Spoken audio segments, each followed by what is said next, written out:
From her early childhood in England to emigrating to North America, her rise to the top rungs of journalism, and first Canadian woman editor of a daily paper, and of course, her marriage to Conrad Black. Barbara Amiel's life has been as dramatic as it is glamorous. You got it, Mel. Her memoir, Friends and Enemies, pulls no punches while looking at her extraordinary life.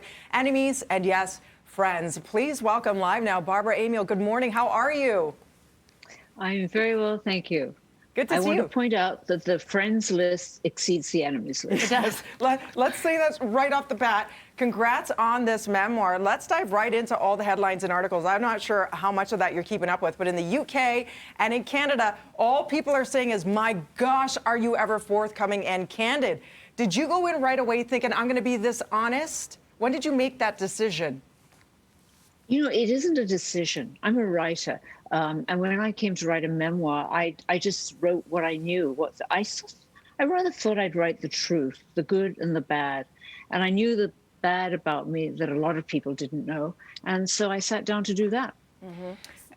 So, Barbara, you do talk a lot about, I think a lot of people maybe don't understand you. I think, and what's interesting is they read, you know, sort of the headlines and maybe don't see who you are. And so this was great to be able to dig a little bit deeper into this, because knowing, you know, your background, coming to Canada, and then I've got to appreciate this, climbing the rungs as the first, you know, female editor here for a daily. That's huge. It's significant. Regardless of your writing, this is definitely something to celebrate. So can you talk about, you know, what the climb for you? And it's such an early age as well, 14, and to make this path.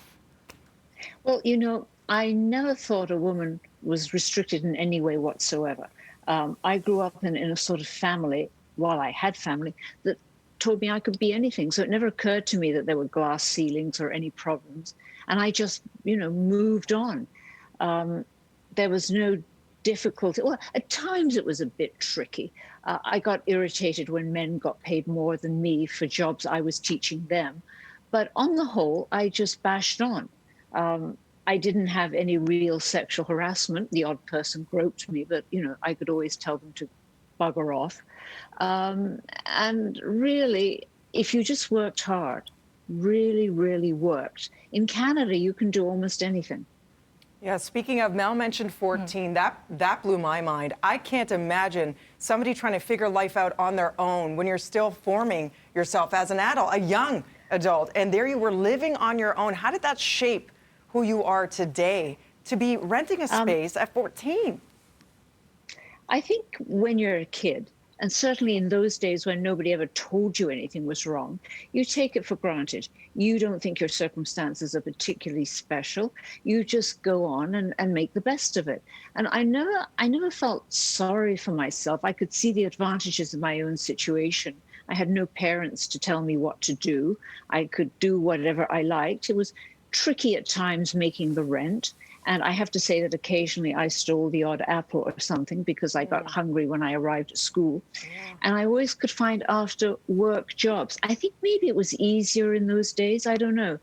If I were doing it now, I'd probably look for jobs at Amazon. I'd probably babysit. I'd wash dishes.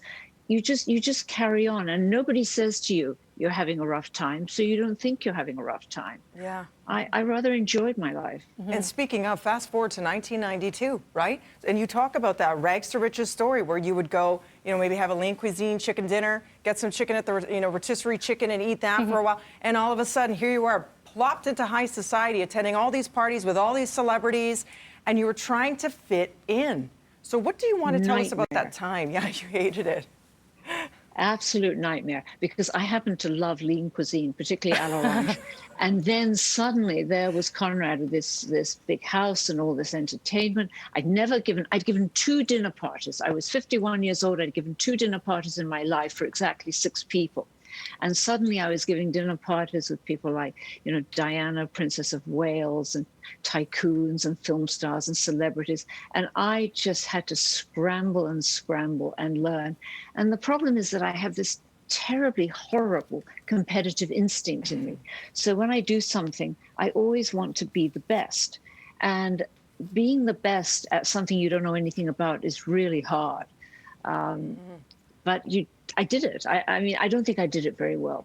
I think that I was really a rotten hostess. Conrad said I was fine, but sometimes I would get so scared that the party wasn't going to be up to it that I'd keep inviting people and inviting people. And when we all sat down to dinner, nobody could move their elbows.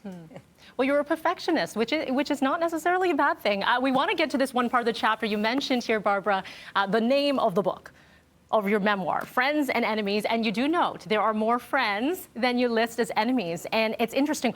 I guess honesty is key. Honesty is key. So why did you decide to actually publish the names?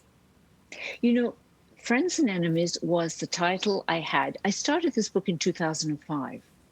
I didn't hand it into my publishers until 2019. And the working title was always Friends and Enemies. I have no idea why. It was just that we were going through a rough time, and that's how I sort of thought of things. And I decided not to drop it. And then I made the decision, which I had in the back of my head all along, that at the end of it, I was going to list those friends and enemies insofar as you can. I mean, you can't be completely comprehensive. And I'm sure I know there's some enemies I've left out, but I think I've left out more friends. And for that, I really feel bad. But it seemed to me the thing to do. I needed to get it out of me.